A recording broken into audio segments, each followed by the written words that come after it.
আজই ডাউনলোড করুন আর এনজয় করুন আপনার পছন্দের শো।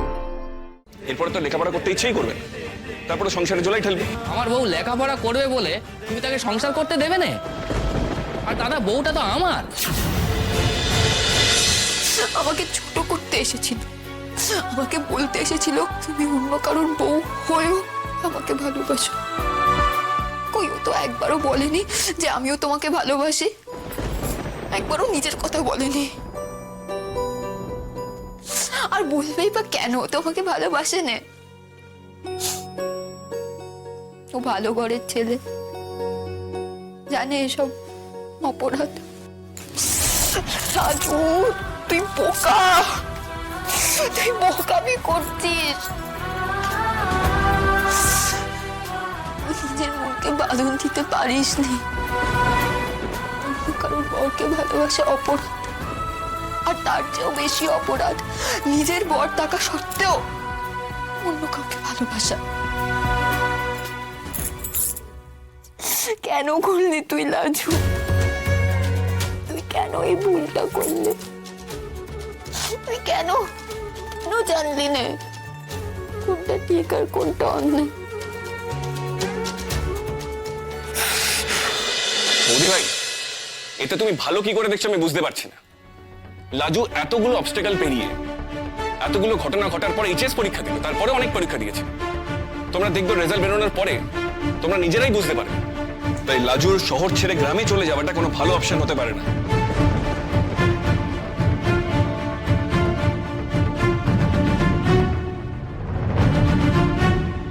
অনুভব লাজুর শ্বশুরবাড়িতে যাওয়া নিয়ে এত আপত্তি করছে কেন? কেন? তাহলে কি আমার আন্দাজটাই গোটা ঘটনাকে ধরতে পারিনি? আমি ভেবে নিয়েছিলাম অনুভবের মতো একটা ম্যাচিওর ছেলের পক্ষে লাজুর প্রতি কোনো দুর্বলতা থাকতে পারে না, কিন্তু অনুভবও কি দুর্বল লাজুর প্রতি? এই এই কৃষ্ণ, তুই কি বলতে চাইছিস বলতো? পরিষ্কার করে বল, আমরা বুঝতে পারছি না। জেঠুমনি, আজ বাদে কাল লাজুর ফাইনাল রেজাল্ট বেরোবে।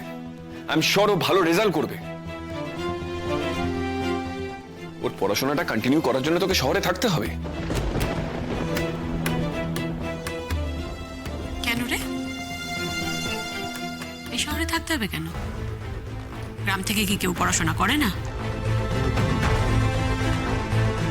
নাকি তুই কাউকে দেখিসনি গ্রামে থেকে হায়ার স্টাডি করতে?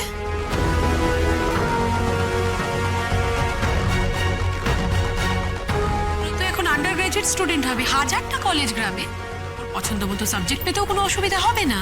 বা নিশ্চয়ই হবে, কিন্তু কলকাতার ইনফ্রাস্ট্রাকচার ওই গ্রামে কোথায় পাবে? সেখানে কেমন কি কলেজ, কেমন পড়াশোনা হয়, সুদেবের বাড়ি থেকে ওটা কত দূরে, আমরা কিছুই জানি না।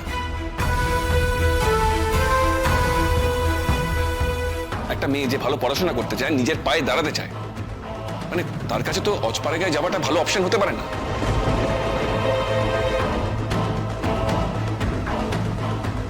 সেটা তোমরা কেউ ভাবছো না। আমার মনে হচ্ছে তুই একটু বেশি ভাবছিস কৃষ্ণ। মানে এটা তুই নিজেই বুঝ।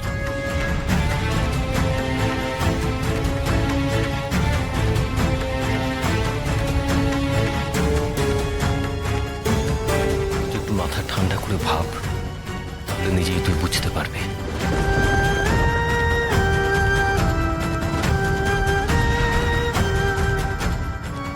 দাদা, তোমাকে কে বললো গো যে আমার বউয়ের লেখাপড়ার কথা আমি ভাবি না?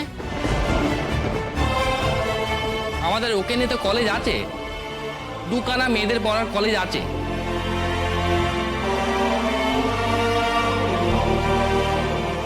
একখানা একটু কাছে আছে আর একখানা খানিক দূরে আছে।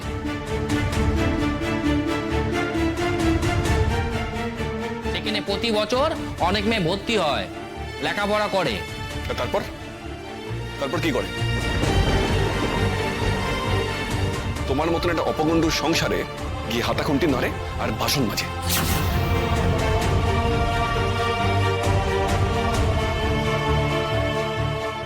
আহা কৃষ্ণ, এসব কি কথা বলছিস তুই?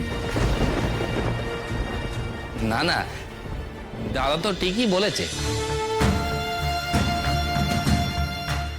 আমি তো সত্যি অপগণ্ড, তাহলে কখনো এত কাল ধরে নিজের বউকে পরের ঘরে রেখে দিই?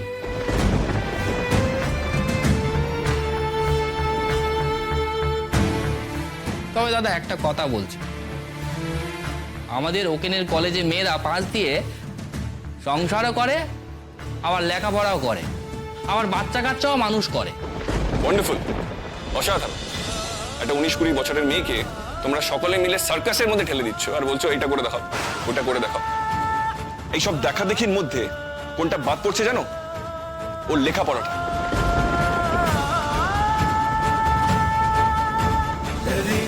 এরপরে তো লেখাপড়া করতে ইচ্ছেই করবে না, তারপরে সংসারে জলাই ঠেলবে। দাদা, তুমি তো ভারী অদ্ভুত আবদার করছো। আমার বউ লেখাপড়া করবে বলে তুমি তাকে সংসার করতে দেবে না? আর দাদা, বউটা তো আমার।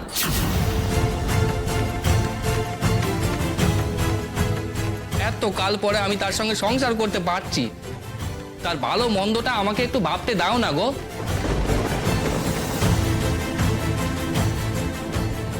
অনেক খারাপ লেগেছে আমার একদিন নিজের অপদার্থতায়, নিজের ভুলে নিজের বউটাকে অনেক কষ্ট দিয়েছি। আজ তার ভাবনা বাবার সুযোগ পাচ্ছি, সেটা অন্তত আমাকে ভাবতে দাও। হ্যাঁ, ভেবে তো একদম উদ্ধার করেছো।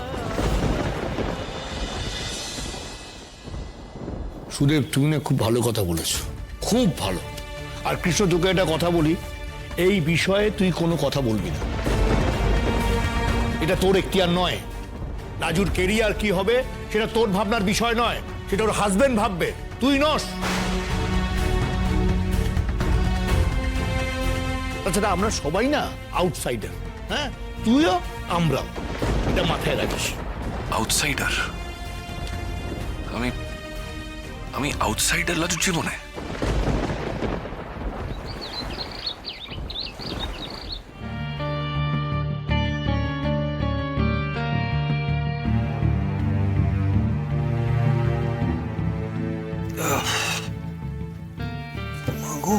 কি গো, কথা হলো?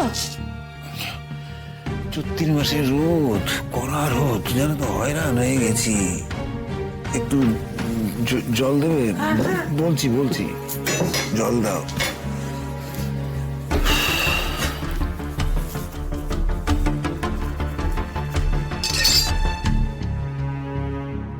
একটু ধরো। অনেক বলেছি